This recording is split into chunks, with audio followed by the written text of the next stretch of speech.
Very good morning, dear students, and welcome back to the chapter 7 Physiology of Flowering. So, after completion of phytochrome theory, we are going towards the phytohormones in the induction and inhibition of flowering. So, after tremendous work on the flowering stimulus or flower stimulating substances or the floral hormones by Chilek in 1935 and others, a general term florism was coined to it. So, in the previous lecture, the flowering stimulus or flower stimulating substances or floral hormones that we are discussed for the initiation of flowering. But in 1935, Chilakyan and others have coined a general term for this. It is known as florism.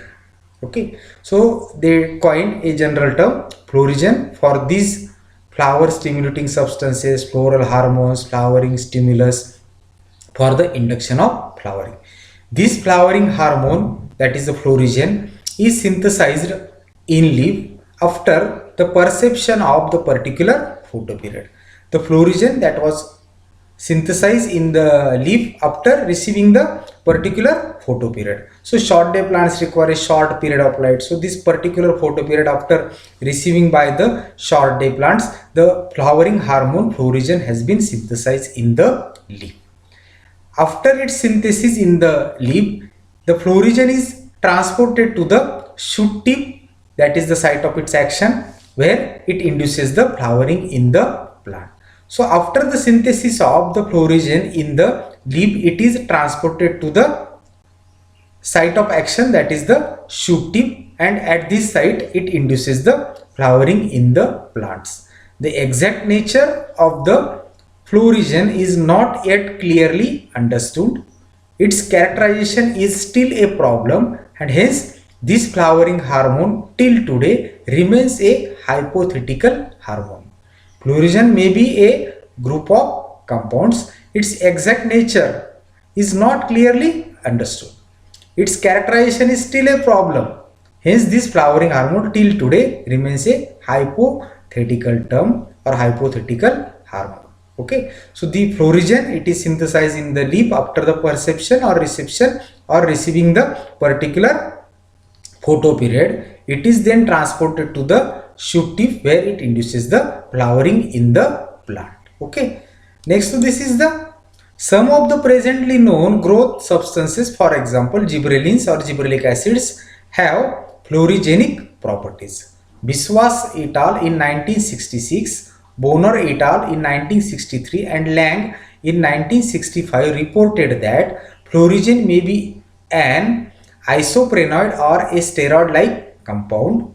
Florism found in long day or short day plants is of the same nature.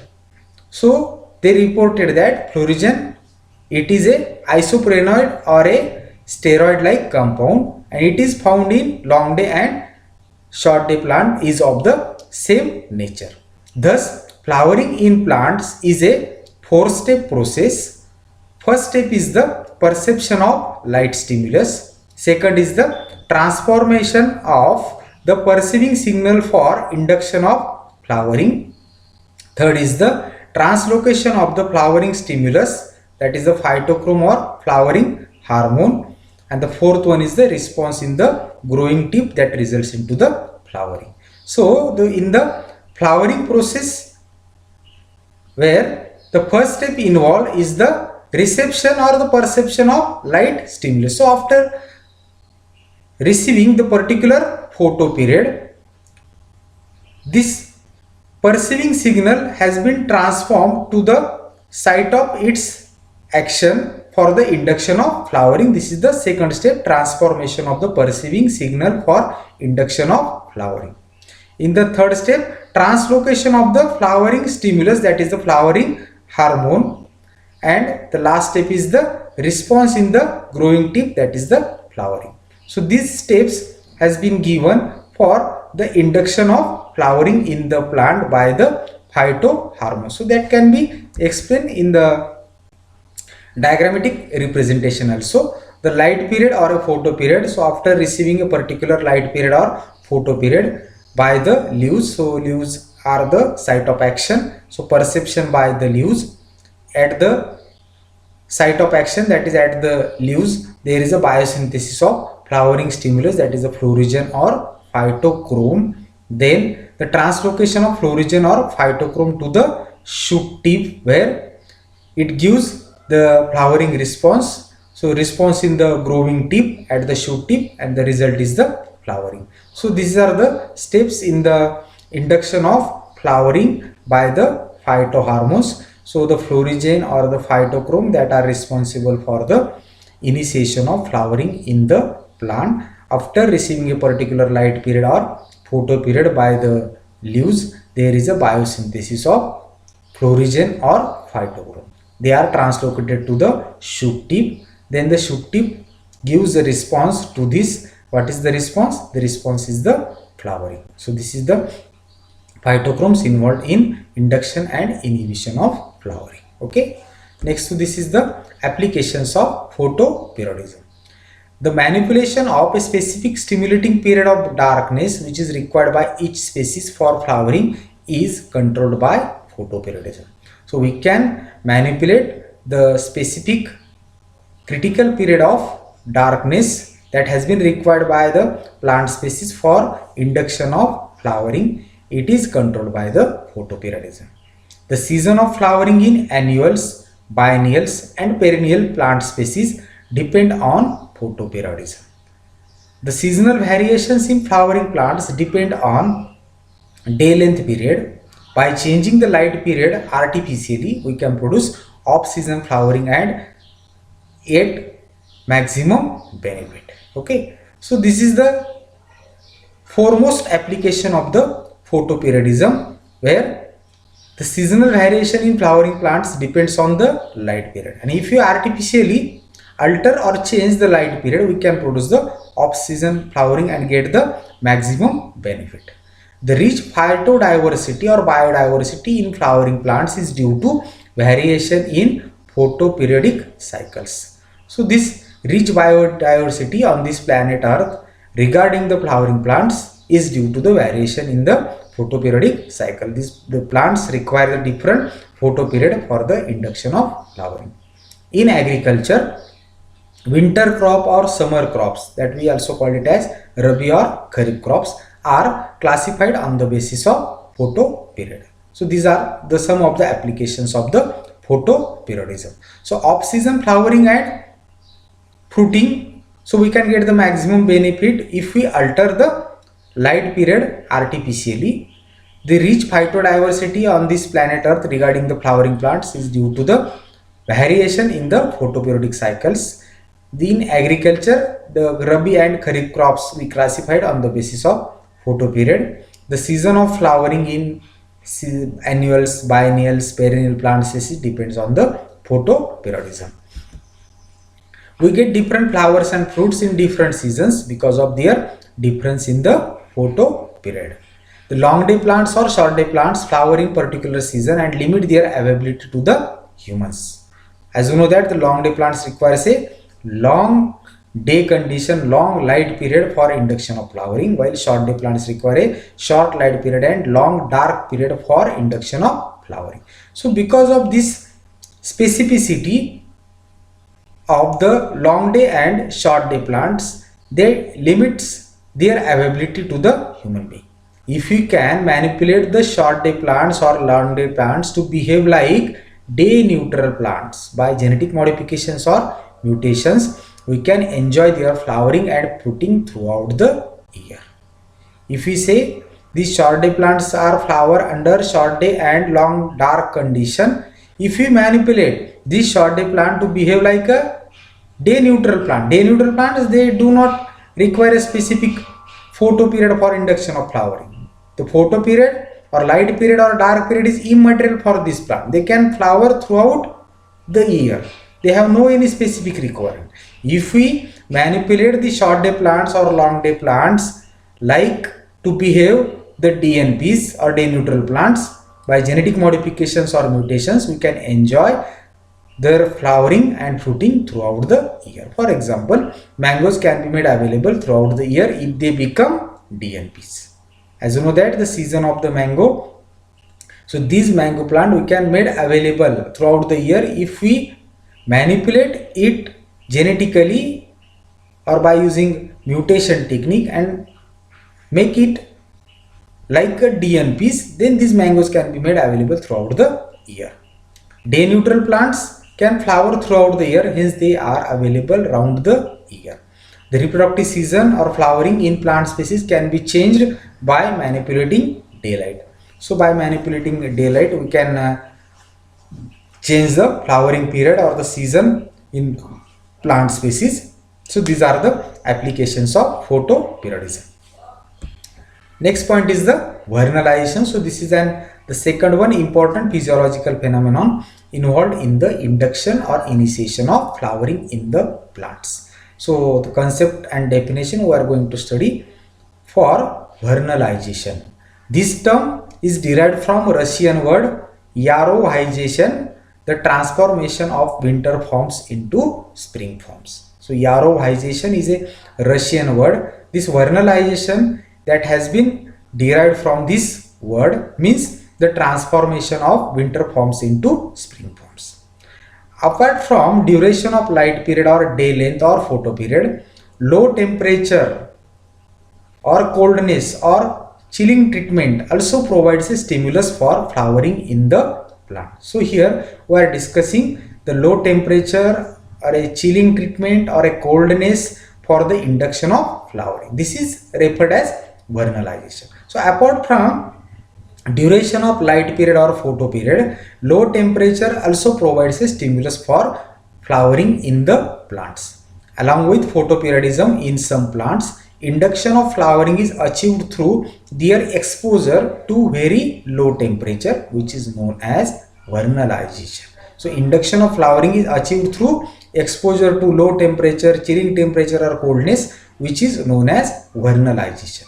Thus, photoperiodism and vernalization are the two important physiological processes responsible for induction of flowering in the plants.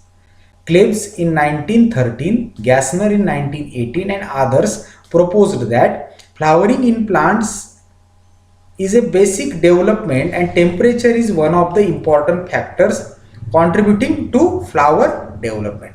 So the flowering is the one of the physiological response of the plant, which we say it is a basic development, and temperature is one of the important factor contributing for flower development. So the vernalization involves the low temperature or a chilling treatment that provides a stimulus for flowering in the plants. Okay, so photoperiodism and vernalization are the two important physiological processes responsible for the induction of flowering in plants. They propose that low temperature given to seeds, bulbs or corms promotes flowering. The cold treatment during winter is essential to induce flowering in many cereals, horticulture and other crop plants. On the basis of this information, crop varieties are categorized as winter varieties or summer varieties. So winter varieties we sown in the winter because the low temperature is required for the induction of flowering. We cannot use the winter varieties in the summer season because these winter varieties require low temperature. So for example, wheat plants we sown in the winter season because they require a low temperature or cold treatment. So cold treatment during winter is essential for these plants to induce flowering, for example cereals, horticultural crops and other crop plants. The biennial plants grow only vegetatively during the first season and will not flower until they are exposed to the prolonged period of low temperature of winter. Okay, so if we sown the wheat in the summer season, these plants remains vegetatively during the first season, will not flower until they are exposed to the low temperature of winter. Many other crops, for example wheat, rye, etc. require cold temperature of winter to initiate flowering. So these plants require low temperature or cold temperature or chilling treatment for the initiation of flowering that is possible in the winter only. So these are the winter varieties. Lysenko in 1930 to 34 with his experiment on wheat, rye, etc. confirmed that seed exposure to low temperature had induced flowering, and B for the first time coined the term vernalization.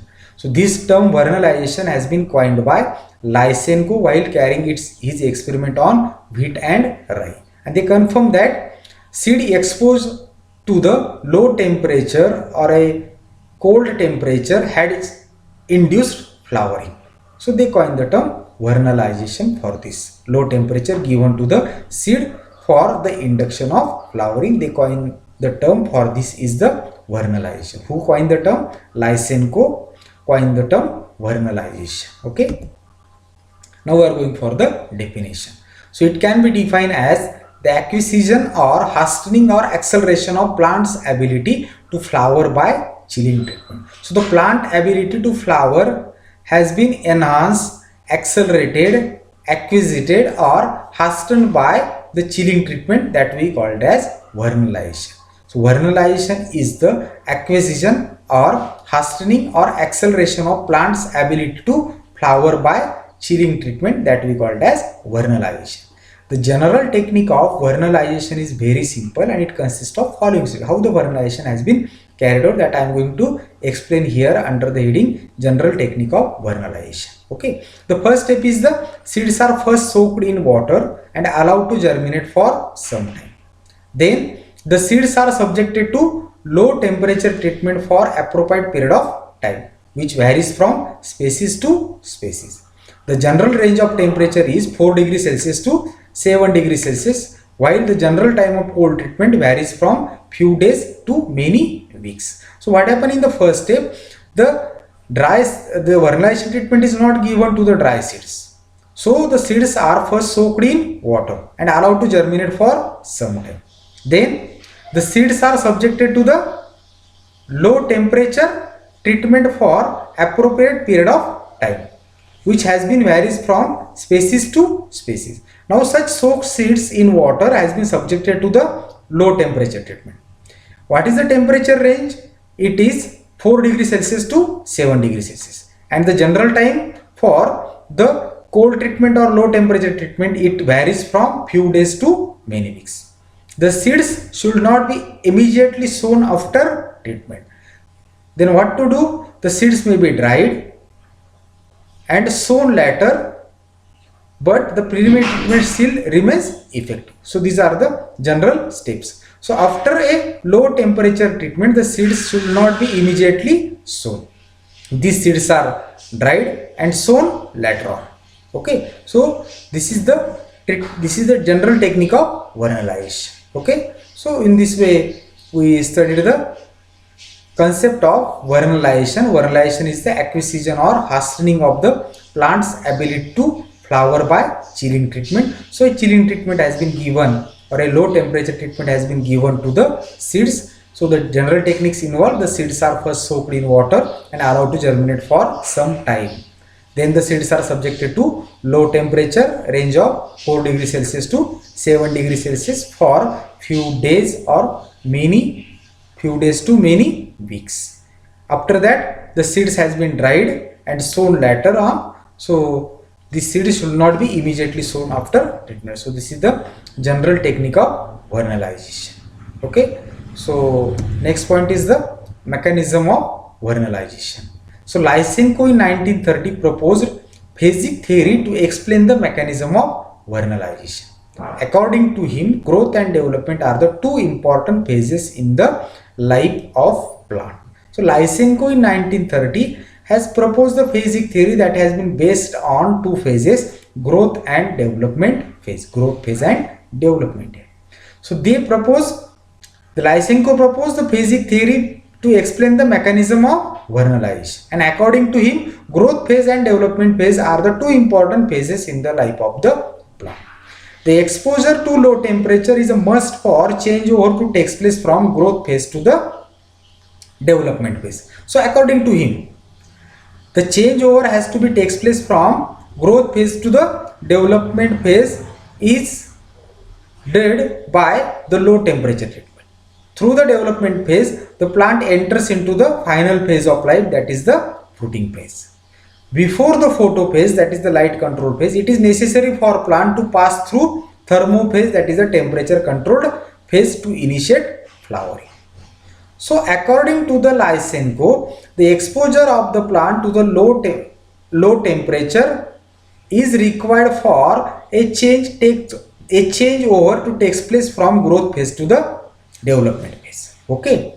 Before the photo phase, that is necessary for plant, the plant has to be passed through the thermo phase, that is the temperature control phase, for the initiation of flowering. Melcher in 1936 observed that when a vernalized plant is grafted with an unvernalized one, flowering occurs in the unvernalized plant. So when the Melcher has grafted the unvernalized plant with a vernalized plant, the flowering occurs in the unvernalized plant. This clearly indicates that some type of hormone is synthesized in the vernalized plant, which is translocated to the unvernalized plant next through the grafting and resulted into flowering. So on the basis of his experiment, he explained the mechanism of vernalization. So on his experiment, he grafted vernalized plant on the unvernalized plant and he found flowering in the unvernalized plant. So from this he said that the hormone has been, some type of hormone has been synthesized in the vernalized plant and that has been translocated to the grafted unvernalized plant, resulted into the flowering. Lang and Melcher in 1966 postulated the presence of a flowering hormone known as vernalin. They reported that there is a direct connection between vernalin and florigen. So florigen that has been synthesized after receiving a particular photo period. Similar is the case, the vernalin is an flowering hormone that has been synthesized after getting a low temperature treatment. They propose following scheme of mechanism of vernalization. Low temperature induces the synthesis of flowering hormone, that is the vernalin. So it is a thermo-induced condition. So low temperature or winter temperature is required for the synthesis of flowering hormone vernalin, that has been resulted into the flowering.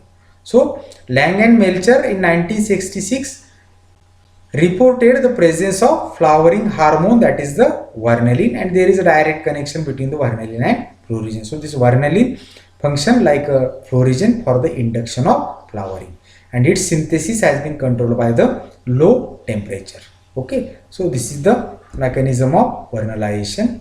While other research workers have proposed that vernalin is a precursor of gibberellins, because under long day condition vernalin turns into gibberellins. So some other workers has said that the vernalin is a precursor of gibberellins. Yashida in 1967 reported that there is a direct evidence of relation between vernalin and RNA. It indicates that vernalin, the hormone, works at gene level and induce flowering. So Yashida 1967 reported that a direct relationship between vernalin and more precisely the mRNA, and it indicates that vernalin, the hormone which works at gene level and induce flowering. Which metabolic processes are exactly involved during vernalization is not clearly understood, but it is proved that in addition to low temperature, sugars and oxygen supply are essential for flowering. So which metabolic processes are involved during vernalization is not clearly understood, but low temperature, sugar and oxygen supply are essential for flowering. It was concluded that low temperature may be possibly arresting certain metabolic reactions which inhibits flowering. So those metabolic reactions which inhibits flowering are arrested by the low temperature, so due to which flowering has been occurred in the plant. Tereka 1972 reported that some new and specific proteins are synthesized in plants due to vernalization, which may be responsible for induction of flowering. So here we are discussing the mechanism of vernalization, how the vernalization is responsible for the induction of flowering. There are certain reports given by the various workers they showed that the vanillin is the precursor of gibberellin. So gibberellin is work for the induction of flowering. Yashida in 1967 said that vanillin is synthesized from the mRNA and which works at a gene level and induce flowering. Some said that the metabolic changes that inhibit the metabolic reactions that inhibit the flowering has been arrested by the low temperature, so due to which the flowering has been occurred. The low temperature, sugar and oxygen supply are essential for the flowering.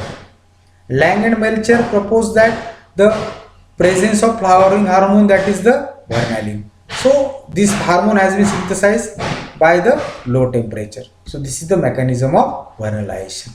Next, this is the site of perception of low temperature. Curtis and Chang in 1930 reported that chilling or low temperature is perceived by the shoot apical meristem. So shoot apical meristem is the site of perception and the surrounding young leaves of the plant. Mature leaves, endosperm and other storage organs are also required to establish cold sensitivity in shoot apices. So shoot apices or shoot apical meristem and the surrounding young leaves are the site of perception of low temperature.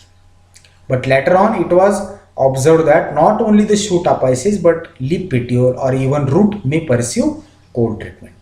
Recently many workers have proved that not the organ but the presence of very actively dividing cells is a must for perception of cold temperature. So this is the site of perception of low temperature, that is the shoot apical meristem and the surrounding young leaves of plant. Now the applications of vernalization.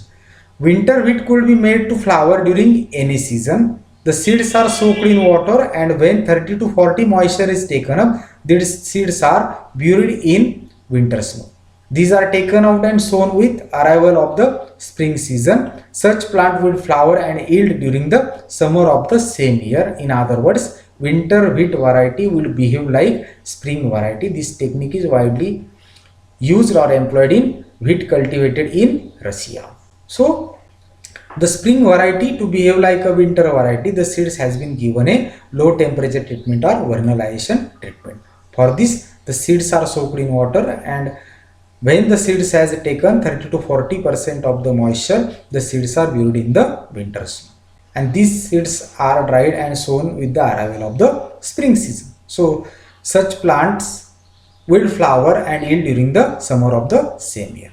Certain varieties of wheat cultivated in Russia can be classified into two types, winter wheat and spring wheat. Winter wheat is sown in the winter while the spring wheat is sown in the spring. Both the varieties flower and are ready for harvest in the summer season. However, it is not possible to sow winter wheat in the winter because in many parts of the Russia, the winter is very severe. Okay, so for this, these winter varieties are not able to sown in the winter season by the farmer in the Russia because the winter is very severe. The winter wheat is sown in winter and spring wheat in the winter because there are two varieties available in the Russia, winter wheat and spring wheat. Farmers would like to grow winter wheat because it yields better, and if it is sown in spring, plants of winter wheat will grow vegetatively through summer, autumn, winter, spring and finally will flower in the summer season of the next year. So what happened here, the farmer would like to grow winter wheat, but the problem is that in Russia, in many parts of the Russia, the winter is very severe. So farmers are not able to sow winter wheat variety in the winter season. So if it is sown in the, if the winter wheat varieties are sown in the spring season, plants of winter wheat could grow vegetatively only throughout the summer, autumn, winter, spring and finally will flower in the summer season of the second year. So for flowering to occur in winter wheat variety, if it is sown in the spring season, it requires around 2 years. Winter wheat needs vernalization for its flowering and it does not flower and yield till his requirement is met with when it passes through the natural winter. Okay, so this winter wheat variety, if it is sown in the spring season, it requires a year for a flowering, and if this winter wheat variety has been given a vernalization treatment, it will flower in the same season. Next point is the devernalization. Devernalization can be brought about by exposing previously vernalized plants or seed to high temperature, causing a reversion to the original non-flowering condition. So devernalization is one of the way by which we can revert the flowering condition to the original non-flowering condition by exposing the vernalized seeds or plant to high temperature. So devernalization involves exposing previously vernalized plants or seeds to high temperature, so that can cause reversion to the original non-flowering condition. Devernalization results from an interaction between degree of vernalization and environmental conditions immediately after vernalization treatment. So devernalization has been carried out immediately after vernalization treatment. Devernalization treatment are most effective immediately after vernalization treatment. High temperature conditions, short day or low irradiance can cause devernalization. So devernalization to carried out, high temperature conditions, short day or low irradiance has been required. So this is about the devernalization that can brought about by exposing previously vernalized plants or seeds to high temperature, causing a reversion to the original non-flowering condition. So this is about the vernalization. So in this way we finish our the 7th one chapter, physiology of the flowering. So this chapter comprises two important physiological phenomenon, photoperiodism and vernalization. So in this way we finish our SYBSc botany paper 2nd, plant physiology syllabus. Okay, thank you. Stay home, stay safe.